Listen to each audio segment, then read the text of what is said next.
Supreme court نے عدالتی فیصلے پر عمل کروانے کے لیے شناختی کارڈ بلاک کرنے کا سندھ ہائی کورٹ کا حکم غیر قانونی قرار دے دیا ہے۔ سپریم کورٹ نے عدالتی فیصلے پر عمل کروانے کے لیے شناختی کارڈ بلاک کروانے کا سندھ ہائی کورٹ کا حکم غیر قانونی قرار دے دیا ہے۔ مزید جانیں گے ڈان نیوز کے نمائندے عمر برنیس۔ عمر بتائیے۔ جی بالکل، سپریم کورٹ نے عدالتی فیصلے پر عمل کروانے کے لیے شناختی کارڈ بلاک کرنے کا سندھ ہائی کورٹ کا حکم غیر قانونی قرار دے دیا ہے۔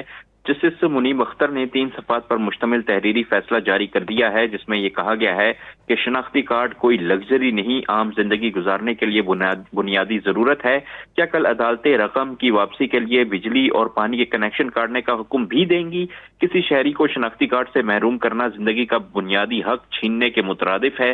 ضابطۂ دیوانی کے سیکشن 51 کے تحت شناختی کارڈ بلاک کرنے کی کوئی گنجائش موجود نہیں۔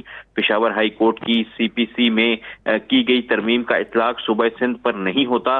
قانون میں واضح حکم کے بغیر کوئی بھی عدالت کسی کا شناختی کارڈ بلاک نہیں کر سکتی۔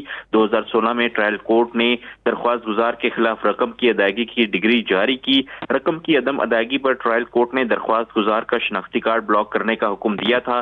سندھ ہائی کورٹ نے ٹرائل کورٹ کے فیصلے کو برقرار رکھا تھا، جس کے خلاف اب جسٹس منیب اختر کی جانب سے تحریری فیصلہ جاری ہوا ہے، جس میں عدالت نے جو ہے سندھ ہائی کورٹ کا حکم غیر قانونی قرار دے دیا ہے۔ جی بہت شکریہ عمر برنی ان تفصیلات کے لیے۔